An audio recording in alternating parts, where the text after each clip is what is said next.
Hello my dear students, I am Dhananjay. मैंने देखा है कि हमारे बहुत सारे हायर सेकेंडरी क्लासेस के बच्चे जो क्लास 11th और 12th में पढ़ रहे हैं, they are regularly going to school but they need to work hard attending some extra classes or studying at home।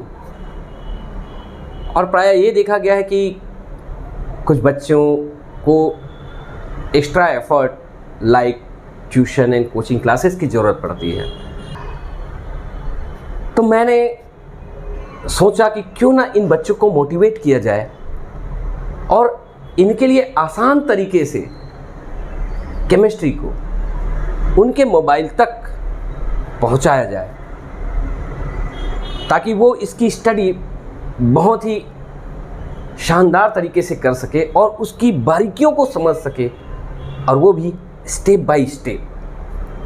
ये मेरा प्रयास है कि मैं सारे बच्चों को बिल्कुल फ्री ऑफ कास्ट अपने इस मोबाइल की सहायता से, YouTube की सहायता से मैं स्टडी मटेरियल उपलब्ध करा सकूं। तो डियर स्टूडेंट्स, आप अगर इसमें इंटरेस्टेड हैं तो चैनल को आप सब्सक्राइब करें।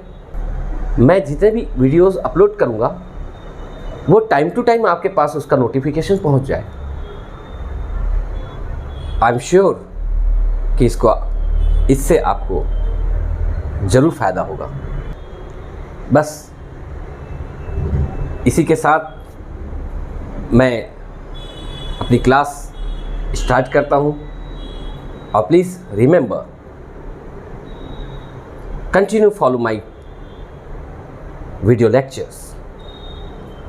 Thank you. हेलो स्टूडेंट्स, पिछले वीडियो में आपने देखा कि किसी भी एटम में 3 सब एटॉमिक पार्टिकल्स होते हैं। उनके खोज के बारे में पढ़े, डिस्कवरी के बारे में पढ़े। आज मैं उससे आगे आपको बताता हूँ कौन कौन से पार्टिकल्स हैं। देखिए, किसी भी एटम में कौन कौन से पार्टिकल्स होते हैं। First particle proton, second neutron और थर्ड होते हैं इलेक्ट्रॉन। क्लियर है ये तीनों? इनका मास देखिए बाजू में लिखा है। मास का यूनिट है AMU, शॉर्ट में उसको U भी कहते हैं। AMU क्या है, इसको कैसे कैलकुलेट करते हैं, मैंने पहले वीडियो में आपको बताया है। आप उसको डिस्क्रिप्शन बॉक्स में जाकर लिंक से पहुंच सकते हैं। प्रोटॉन जो है उसका मास जो है 1.00728 AMU या U, और न्यूट्रॉन जो होते हैं वो लगभग सेम मास का है, 1.00866। अब चाहें तो 0 के बाद 7 और यहाँ पर पॉइंट के बाद 008 यहाँ तक भी लिख सकते हैं, कोई प्रॉब्लम नहीं। लेकिन आप इलेक्ट्रॉन को देखेंगे तो आपको पता चलेगा कि इलेक्ट्रॉन जो है इनसे कहीं ज़्यादा, बहुत ज़्यादा लाइट वेट का है। मतलब इसका मास जो है इनके कंपैरिजन में 1822 टाइम्स कम है। सोचिए, इमेजिन करो यार। मतलब सोचिए कि अगर ये कहा जाए कि एक हाथी है, हाथी के ऊपर अगर एक बिल्ली जा कर के बैठ जाए तो क्या हाथी का वेट बहुत ज़्यादा और बढ़ जाएगा? कितना बढ़ेगा? लगभग नहीं के बराबर ना। वैसे ही अगर इसका मास देखिए 1.00728 है तो इसका भी कितना टाइम्स कम? 1822 टाइम्स कम, लेस इसका मास होगा। अगर इसको डिवाइड करो 1822 टाइम्स से तो आएगा 0.00, है ना, 3 0 है, 0.00055 AMU, मतलब इसके कंपैरिजन में इसका मास जो है वो क्या है, एकदम नेग्लिजिबल है।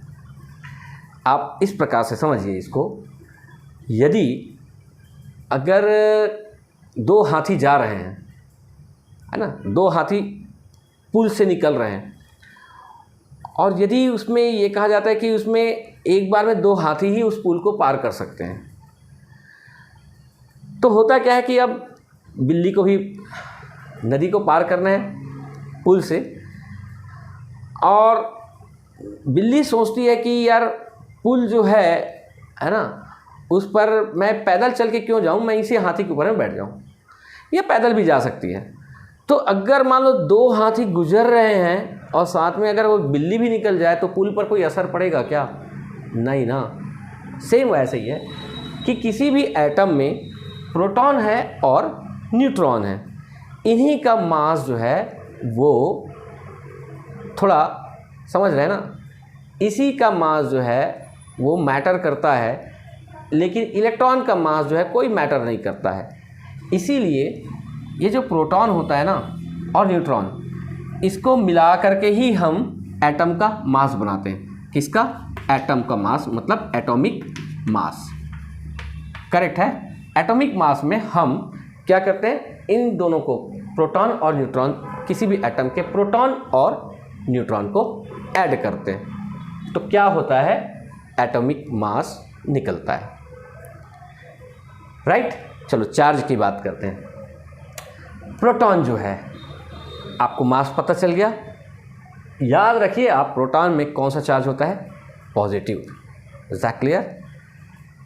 न्यूट्रॉन में कोई चार्ज नहीं होता, no charge, no positive no negative, कोई चार्ज ही नहीं होता, इसलिए उसको क्या कहते हैं, न्यूट्रल। Neutron neutral. इलेक्ट्रॉन जो है वो नेगेटिव चार्ज होता है। प्रोटॉन कौन सा चार्ज होता है, पॉजिटिव, और इलेक्ट्रॉन क्या चार्ज होता है, नेगेटिव। क्लियर? और न्यूट्रॉन जो है वो कोई चार्ज नहीं होता। तो ये तीनों का चार्ज भी वो लास्ट में कॉलम में है, वो देख लीजिए।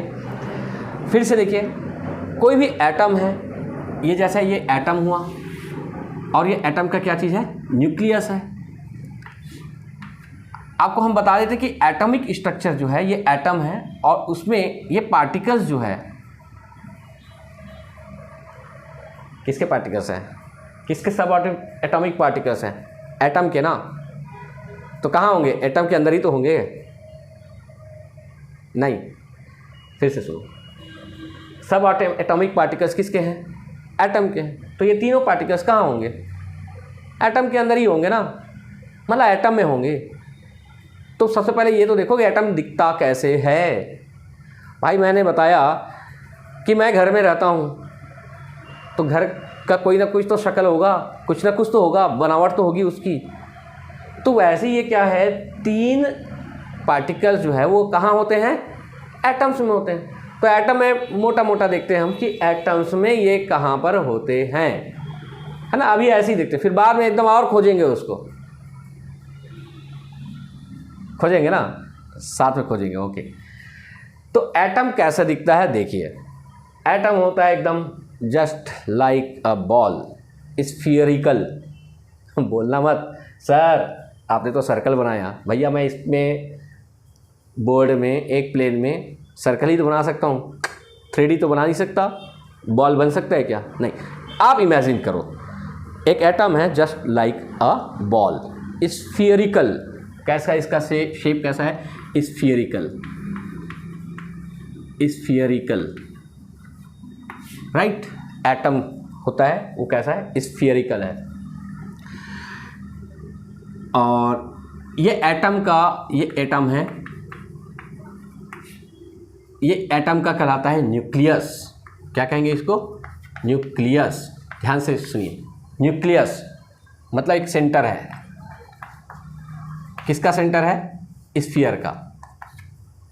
न्यूक्लियस, पूरा मास वही न्यूक्लियस में ही रहता है, पूरा मास रहता है। मतलब कौन कौन है मास में, यही और ये प्रोटॉन और न्यूट्रॉन। तो इसमें आपको मैं लिख देता हूँ P और क्या है, N, P और N। ये दोनों मिल करके क्या बनाते हैं? मास। और ये कहाँ होता है? न्यूक्लियस में। तो न्यूक्लियस में क्या क्या मिला आपको? प्रोटॉन और न्यूट्रॉन, ये होते हैं कहाँ? न्यूक्लियस में। अब देखो इसके चारों तरफ बिल्कुल गोल घूमते रहता है कौन? इलेक्ट्रॉन। क्लियर है? ऐसा मत बोलना सर कि इसका एक ही पाथ है, यहीं पर रहेगा सारा इलेक्ट्रॉन। पहले सोचते थे लोग, लेकिन बाद में पता चल गया कि इसमें एक ही जगह नहीं, इसके और घर हैं ऐसा इलेक्ट्रॉन के लिए। अंडरस्टैंड? वो बाद में बताऊंगा मैं, वहीं ले जा रहा हूँ, वहीं ले जाने के लिए सब चीज़ बताना पड़ रहा है मुझे। ये इलेक्ट्रॉन, अब आप समझिए, ये इलेक्ट्रॉन जो है क्या करते रहते हैं? रोटेट करते रहते हैं, घूमते रहते हैं ऐसा गोल गोल। किसके चारों तरफ? न्यूक्लियस के चारों तरफ चक्कर लगाते रहते हैं। Is that clear? जैसे सन है ना, सन के चारों तरफ अर्थ क्या कर रही है? चक्कर लगा रही है। सेम ऐसी ये सन है, ये अर्थ है, गोल ऐसा। Is that clear? गोल गोल घूमते जा रहे हैं। तीनों पार्टिकल मिल गए ना। मैंने 3 सब एटॉमिक पार्टिकल अभी बताया था ना, बस 3, अभी 3 के पर ध्यान देना, प्रोटॉन, न्यूट्रॉन और इलेक्ट्रॉन। और ये है आपका एटम का स्ट्रक्चर है, एटॉमिक स्ट्रक्चर कह सकते हो, एटॉमिक स्ट्रक्चर। और कैसा है? स्फीयरिकल है, बॉल के जैसा है। स्फीयरिकल है मतलब इसमें एक सेंटर है, सेंटर को आपने क्या कहा? न्यूक्लियस कहा। इस न्यूक्लियस के चारों तरफ क्या है? इलेक्ट्रॉन चक्कर लगा रहे हैं। न्यूक्लियस के अंदर कौन है? प्रोटॉन और न्यूट्रॉन। यहीं से मास आप कैलकुलेट करोगे। ध्यान देना, ये जो प्रोटॉन है कौन सा चार्ज है? पॉजिटिव चार्ज होता है। न्यूट्रॉन कौन सा चार्ज होता है? 0। और इलेक्ट्रॉन क्या होता है? Negative charge. तो अब आप देखेंगे कि ये जो मास बना वो किससे बना? प्रोटॉन और न्यूट्रॉन से। तो आपने प्रोटॉन और न्यूट्रॉन को ऐड किया, इसलिए एटॉमिक मास का एक फार्मूला हो जाता है number of proton plus number of neutron is equal to atomic mass. सीधी बात, कुछ इसमें और हिडन कोई रूल नहीं है। आपको अगर प्रोटॉन पता है, न्यूट्रॉन पता है, आप सीधा क्या निकाल सकते हो? मास उसका कैलकुलेट कर सकते हो। क्लियर है? चलिए अब नेक्स्ट में मैं आपको बताऊंगा कि ये जो प्रोटॉन है, न्यूट्रॉन है, ये दोनों मिलकर के क्या बना? एटॉमिक मास बना। मतलब अगर प्रोटॉन पता है आपको, न्यूट्रॉन पता है, दोनों को ऐड कर देना, सीधा एटॉमिक मास निकल जाएगा। जैसे अगर मान लो मैं कहता हूँ सोडियम के पास अगर 11, अच्छा इससे पहले देख लो,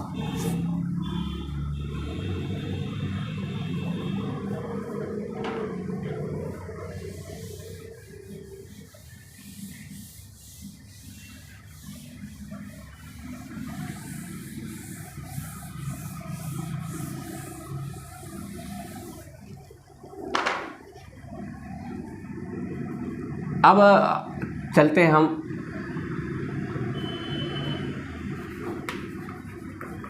न्यूट्रल एटम एंड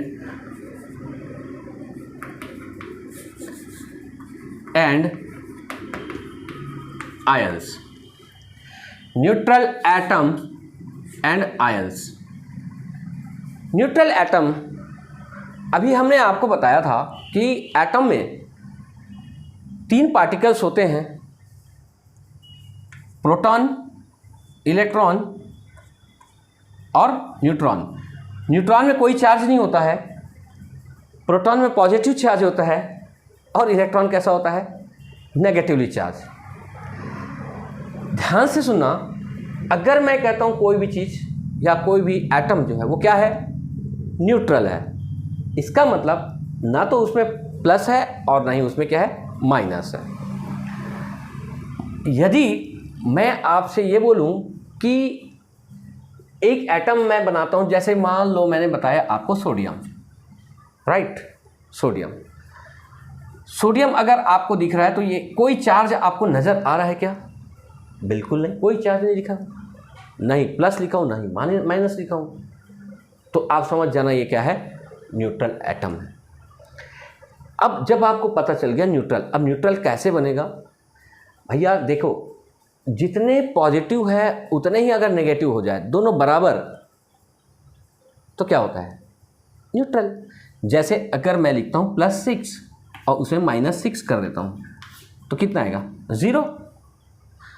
अगर ये +6 क्या चीज़ है, प्रोटॉन है, और -6 क्या है, ये इलेक्ट्रॉन है, तो क्या आया, 0। कोई चार्ज ही नहीं है क्या कोई चार्ज? बिल्कुल नहीं है। इसका मतलब अगर मान लो मैं Na लिखा हूँ और कोई ऊपर में प्लस नहीं लिखा हूँ ना माइनस लिखा हूँ, इसका मतलब समझ जाना कि उसमें इलेक्ट्रॉन जो है वो किसके बराबर है, प्रोटॉन, यानी number of electrons is equal to number of proton.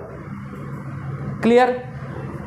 तो Na में अगर आपको कोई चार्ज नज़र नहीं आ रहा है तो ये कॉन्सेप्ट बना लेना, मतलब ये है कि कोई भी न्यूट्रल एटम है अगर उसमें ना तो प्लस दिख रहा है और ना ही कोई माइनस दिख रहा है साइन, तो आप समझ जाना कि उसमें इलेक्ट्रॉन जो है वो प्रोटॉन के बिल्कुल क्या है, इक्वल है। क्लियर? चलिए अब आते हैं आयंस की बारी होती है। तो आयंस दो टाइप के होते हैं, एक तो पॉजिटिव होता है और दूसरा होता है नेगेटिव। पॉजिटिव और नेगेटिव दो टाइप्स के आयन होते हैं। अब आप यहाँ देखेंगे कि इलेक्ट्रॉन में नेगेटिव होता है और इसमें क्या होता है, पॉजिटिव होता है। जब दोनों बराबर है तो न्यूट्रल। अब क्या होता है, कभी कभी ऐसा होता है कि नेगेटिव ज़्यादा हो जाता है, यानी इलेक्ट्रॉन ज़्यादा होता है। जब इलेक्ट्रॉन ज़्यादा होता है तो समझ जाना वो आयंस बनेंगे कौन सा, नेगेटिव। और जब प्रोटॉन ज़्यादा हो जाता है तो पॉजिटिव। मतलब ये है कि इलेक्ट्रॉन से ज़्यादा है प्रोटॉन तो क्या बनता है, पॉजिटिव चार्ज। और यदि इलेक्ट्रॉन ज़्यादा होता है प्रोटॉन से तो क्या बनता है, नेगेटिव चार्ज। ये देखो बस सिंपल सा है और कुछ नहीं है, एकदम राइट। सपोज मैंने आपको बताया जैसे सोडियम है, सोडियम इसमें अगर आपको बताया जाता है कि इसमें इलेक्ट्रॉन जो है, सपोज किसी ने आपको बता दिया कि इसमें इलेक्ट्रॉन क्या है, 11 है। इलेक्ट्रॉन कितने हैं, 11। अगर इलेक्ट्रॉन 11 है तो प्रोटॉन कितने होंगे, है ना, गैस करो। और गैस क्या करना, सर आपने तो लिख दिया है electron is equal to proton. तो अगर ये न्यूट्रल है, कोई चार्ज नहीं है, तो इलेक्ट्रॉन कितने हैं, 11, तो प्रोटॉन कितने होंगे, सवाल ही उठता है 11, राइट।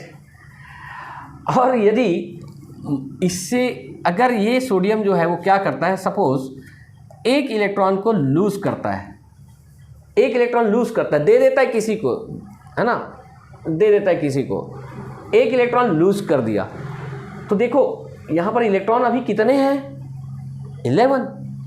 एक लूज कर दिया कितने हो जाएंगे, कितने होंगे, 10 होंगे ना, है ना। कोई बहुत बड़ा क्वेश्चन नहीं कर रहा हूँ, बहुत सिंपल सा है। सोडियम ने एक इलेक्ट्रॉन क्या किया, लूज कर दिया, दे दिया किसी को। अब इसके पास इलेक्ट्रॉन क्या हो गए, कम हो गए। इलेक्ट्रॉन कम हो गया और प्रोटॉन ज़्यादा है। इलेक्ट्रॉन कितने हो गए, इलेक्ट्रॉन कितने हो गए, 10, और प्रोटॉन कितने हो गए, 11। नेगेटिव कितने हैं, 10, पॉजिटिव कितने हैं, 11। फिर से देखो, नेगेटिव कितने हैं, 10, पॉजिटिव कितने हैं, 11। तो अब ये देखो यहाँ पे नेगेटिव 1 2 3 4 5 6 7, 1 2 3 4 5 6 7 8, 1 2 3 4 5 6 7 8 9 10 11। पहले क्या था, ये देखो ये दोनों बराबर था, 1 2 3 4 5 6 7 8 9 10 और 11, ये सब बराबर था किसमें, इसमें। ये सब कैंसिल हो रहा है, देखो सब एक दूसरे को खा रहा है, खत्म, 0। लेकिन यहाँ पर इसने क्या किया, सोडियम ने एक इलेक्ट्रॉन निकाल दिया, एक इलेक्ट्रॉन निकाल दिया, इलेक्ट्रॉन मतलब माइनस, एक निकाल दिया। अब देखो हिसाब किताब करते हैं, ये इसको खाया, ये दोनों इसको खाया, इसको खाया, इसको खाया, इसको खाया, इसको खाया, इसको खाया, क्या बचा, एक प्लस बच गया ना। तो ए ने यहाँ पे क्या लिखा जाता है, एक इलेक्ट्रॉन निकला तो उसको क्या लिखेंगे, Na+। क्यों? क्योंकि उसके पास है ना इलेक्ट्रॉन कितने हो गए, एक इलेक्ट्रॉन निकलने के बाद 10, तो ये जो प्लस लिखा हूं मतलब क्या ज़्यादा हो गया, प्रोटॉन ज़्यादा हो गया, कितना, 1। ओके, कल्पना करो अगर मान लो 2 इलेक्ट्रॉन निकल जाते, तो 2 इलेक्ट्रॉन निकल जाते तो ये इलेक्ट्रॉन मतलब कितना हो जाता है, यहाँ पे 2 निकल जाते, तो अगर 2 निकलते मान लो ऐसा है ना, इसमें तो नहीं होता लेकिन किसी में भी होता है, 2 निकल गए, तो 2 निकल गए तो क्या होगा, जैसे ये 11 है वो क्या हो जाएगा, 9 हो जाएगा, तो 9 और 11 इसमें माइनस करेंगे तो कितना हुआ, 2, और 2 क्या चीज़ है, प्रोटॉन, तो 2+ हो जाता, ये ऐसा लिखते हैं उसको, राइट। लिखना नहीं, सोडियम नहीं करता ऐसा काम, कोई दूसरा करता है, बताएंगे कौन करता है, बता ही दे क्या, चलो बता देते हैं। मान लो हम बात करते हैं किसकी, मैग्नीशियम।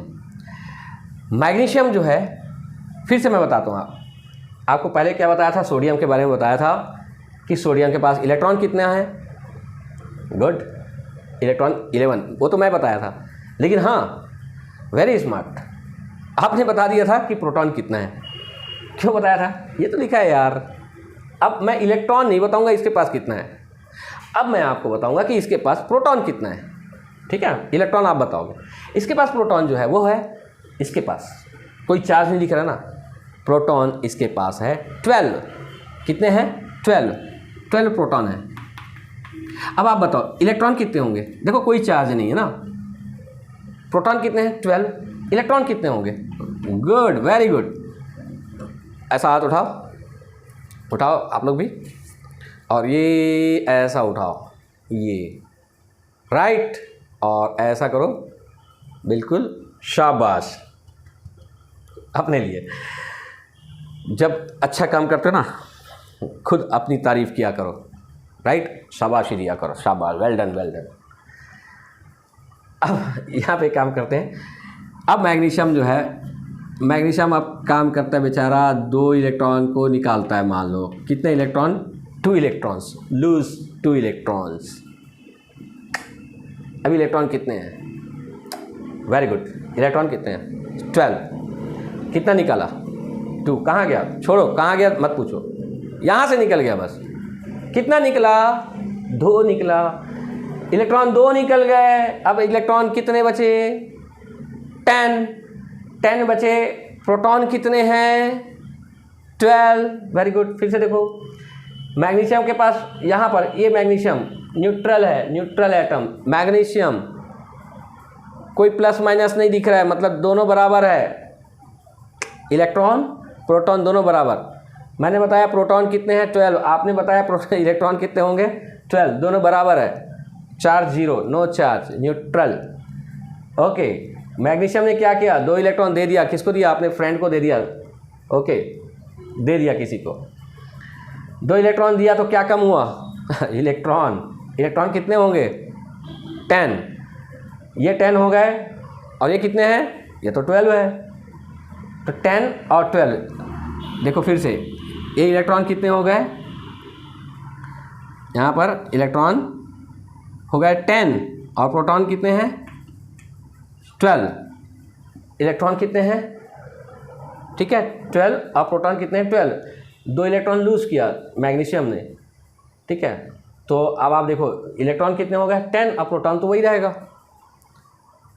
तो यहाँ पर आप देखो दोनों को माइनस करेंगे तो ये क्या होगा, ये 10 और ये 12, 10 क्या है नेगेटिव है, और है ना नेगेटिव मतलब इलेक्ट्रॉन है इसलिए माइनस करेंगे, प्रोटॉन है तो क्या करेंगे प्लस करेंगे, इसको दोनों को माइनस करोगे तो क्या होगा +2, देखो माइनस करेंगे ना, 12 में माइनस करो 10 को, 2 आया, और जो बड़ी संख्या होती है उसका साइन लगाते हैं +2, यहाँ पे लगा देंगे चार्ज, क्या लगा देंगे मैग्नीशियम,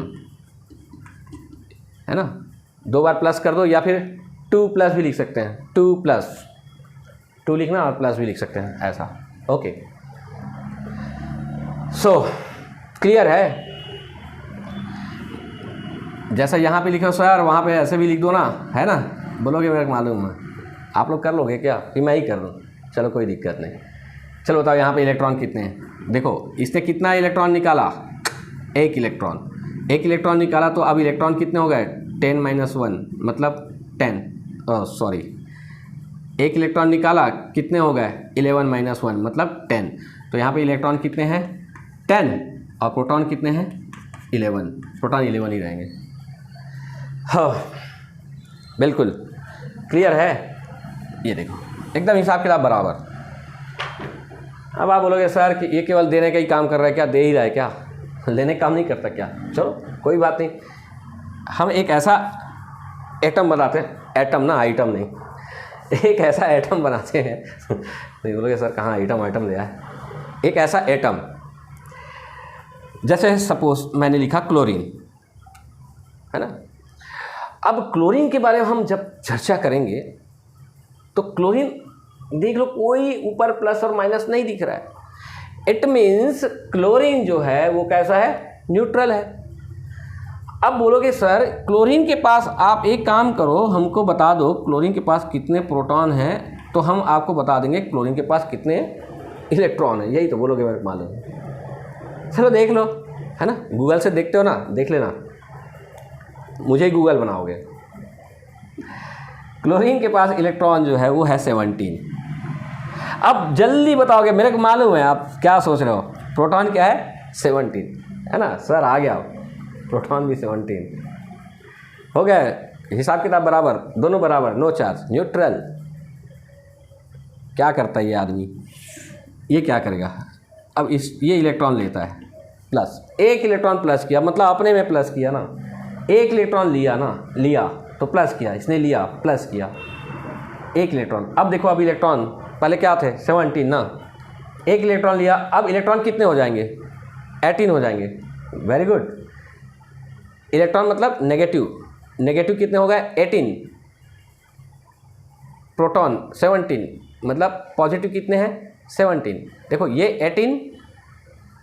18 माइनस और प्लस कितने हैं 17, दोनों को आप घटाएंगे, है ना, सब्ट्रैक्ट करेंगे तो क्या होगा, माइनस ज़्यादा है ना, तो कितने ज़्यादा है एक इलेक्ट्रॉन जैसे ही लिया तो इलेक्ट्रॉन अब कितने हो गए, इलेक्ट्रॉन हो गए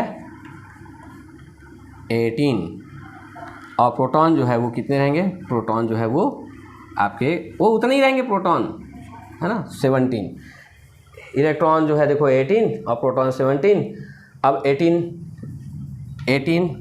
और ये क्या है 17 क्या है, इलेक्ट्रॉन 18 हो गया ना, इलेक्ट्रॉन ना यार, एक इलेक्ट्रॉन लिया ना, एक इलेक्ट्रॉन लिया तो क्या हो गया 18 है, इलेक्ट्रॉन है इसलिए नेगेटिव लगा दो, 17 क्या प्रोटॉन है पॉजिटिव लगा दो, माइनस करो कितना आया 1 आया, साइन किसका रखते हैं बड़ी संख्या का, तो बड़ा नंबर कौन सा है 18, तो क्या होगा ये कितने नेगेटिव हुए, एक नेगेटिव। तो यहाँ पर हम लिखेंगे सिंबल किसका, क्लोरीन का, इसको थोड़ा नीचे कर देते हैं, E18 और P जो है वो 17 और ये आपका आ गया क्लोरीन नेगेटिव। कितना नेगेटिव, जितना इलेक्ट्रॉन लिया है उतना नेगेटिव, राइट। अब बात करते हैं हम, सपोज सल्फर, देखो सल्फर क्या नाम है इसका, सल्फर एस, सर आप तो एस लिखे हो, अरे एस सिंबल है किसका, सल्फर का, गुड सल्फर। अब इसमें हम बताते हैं आपको इलेक्ट्रॉन कितने हैं और प्रोटॉन कितने हैं, आप लोग नहीं बताओगे क्या, चलो हम ही बताते हैं। प्रोटॉन 16, वेरी गुड, इलेक्ट्रॉन कितने होंगे 16, दोनों बराबर। कोई चार्ज दिख रहा है क्या, सर कोई चार्ज नहीं दिख रहा है, बिल्कुल सही जवाब। अब हम क्या करते हैं, ये भी इलेक्ट्रॉन लिया है ना, अगर मान लो ये ले लेता है आपका 2 इलेक्ट्रॉन, कितने इलेक्ट्रॉन लिया 2 इलेक्ट्रॉन अपने में ले लिया, तो क्या प्लस हुआ, 2 इलेक्ट्रॉन लिया तो क्या प्लस हुआ, इलेक्ट्रॉन ही तो प्लस होगा ना, इलेक्ट्रॉन लिया तो इलेक्ट्रॉन तो बढ़ेगा ना, हाँ। जैसे आपके पास में मान लो है 5 बुक्स है और अगर मान लो 5 पेन्स है, 5 बुक्स और 5 पेन्स। तो आप बताओ कि अगर कोई 2 बुक और आपको दे दे तो कितने बुक्स होंगे? सर 7 पेन्स हो जाएंगे, ऐसा बोलोगे क्या? नहीं ना, बुक्स ही तो बुक्स दिए हो तो बुक्स के नंबर में ही ऐड होगा ना, 7 बुक्स। Very good. तो सल्फर के पास इलेक्ट्रॉन 16, तो प्रोटॉन भी क्या होंगे? 16, क्योंकि सल्फर के पास कोई चार्ज नहीं है। अब ये क्या करेगा, ये सल्फर अब 2 इलेक्ट्रॉन लिया, तो अब ये सल्फर के पास कितने इलेक्ट्रॉन हो गए? 18, मतलब क्या बढ़ा? नेगेटिव बढ़ा। कितना बढ़ा? 2 बढ़ा। तो इसलिए क्या होगा? सल्फर में 2 negative, sulphur 2 negative, right. Electron कितने हो गए? 18, और प्रोटॉन कितने हो गए? वो 16 का 16 ही रहेगा। हाँ, हो गया, बहुत बढ़िया। अगर समझ में आ गया है तो अच्छी बात है, समझ में नहीं आया है तो इस वीडियो को एक बार और प्ले कर लेना। ऐसा मत बोला कि सर एक बार फिर से समझाओ। अरे मैं क्यों समझाऊंगा बार बार, मैं ही वही आदमी हूँ, ये लिखूंगा वही लिखूंगा, 10 बार बताऊंगा तो भी वही लिखूंगा। इसलिए एक काम करना, वीडियो को फिर से प्ले करके समझना, बहुत सिंपल है, समझ में आ जाएगा। अच्छे से नोट्स बनाना बेटा, ठीक है। Thank you.